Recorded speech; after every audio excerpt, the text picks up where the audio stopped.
Ya termasuk yang 11 ini kalau nggak mau main ya kita cari lagi pemain yang lain yang mau merah putih gitu. Nama Elkan Bagot muncul di timnas Indonesia usai masalah dengan Shin Tae-yong. Pandit senior ini sampai kaget kalau tadi ada statement dan wawancara dari Pak Erick Thohir. Nah, katanya memang setengah-setengah untuk membela Indonesia. Mendingan kita cari pemain lain. Nah, gue nggak tahu nih untuk siapa.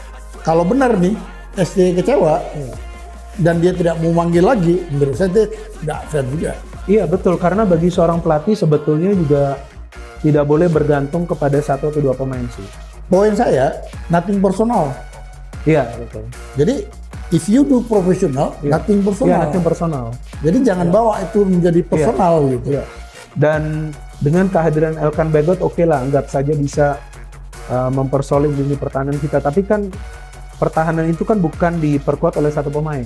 Betul. Ada 3 center back. Ya. Bagaimana dengan chemistry? Terus Elkan Bagot apakah langsung datang langsung main?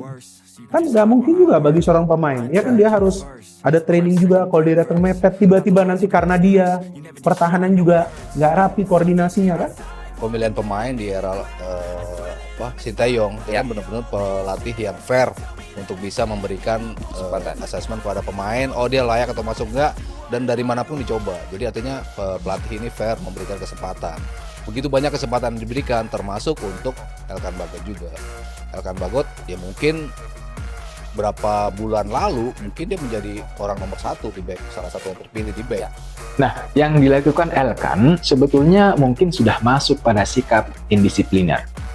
Dan STY tidak main-main dengan para pemain yang tidak disiplin. Sebelumnya itu sudah banyak para pemain timnas yang tidak disiplin, yang kemudian setelah itu tidak dipanggil lagi oleh STY sampai sekarang bahkan. Jadi tidak ada kesempatan kedua bagi mereka yang indisipliner. Nah, kedisiplinan yang diterapkan STY di timnas itu tidak bisa ditawar-tawar. Kalau STY bersikap lunak pada Elkan karena Elkan adalah salah satu pemain yang selalu dipanggil oleh STY, bahkan sejak STY baru melatih timnas, maka ini bisa menjadi bumerang bagi STY sendiri, dan kemudian pemain lain itu akan melihat STY sebagai pelatih yang pilih kasih. Tapi itu tidak terjadi.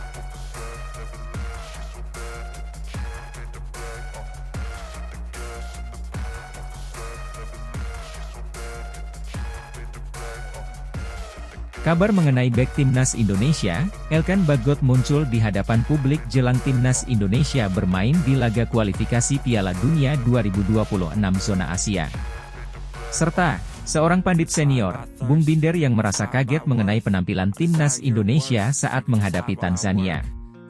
Kedua informasi tersebut menjadi berita bola terpopuler di tvonnews.com pada Senin, 3 Juni 2024. Bek timnas Indonesia, Elkan Bagot kembali mengejutkan publik setelah namanya tampil jelang timnas Indonesia di babak kualifikasi Piala Dunia 2026 zona Asia setelah namanya diabaikan oleh Shin Tae-yong.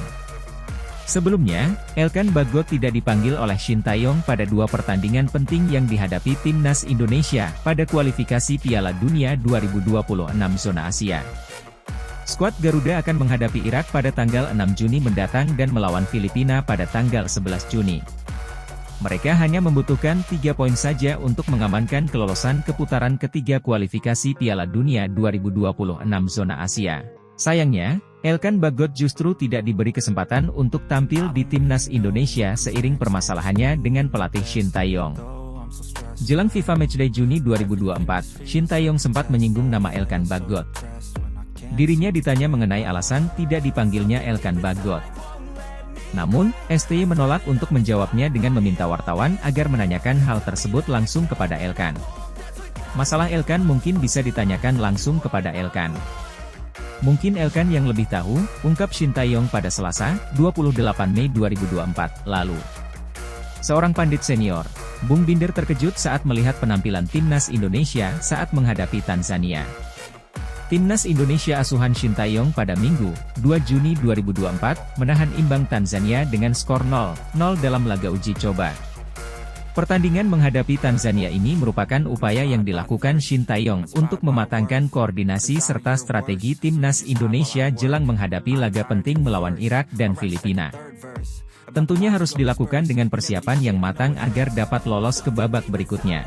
Timnas Indonesia setidaknya harus dapat menang atau imbang saat menghadapi Irak dan Filipina.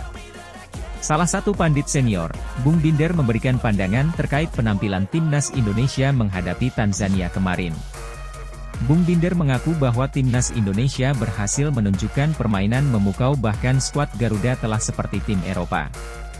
Kalau kita melihat tadi cara bermain timnas Indonesia di babak pertama khususnya, kita bisa melihat bahwa timnas Indonesia bermain seperti tim Eropa, ujar Bung Binder, seperti dilansir tvonnews.com dari kanal YouTube pribadinya. Bung Binder terkesan dengan begitu banyak peluang yang diciptakan oleh pemain timnas Indonesia saat menghadapi Tanzania.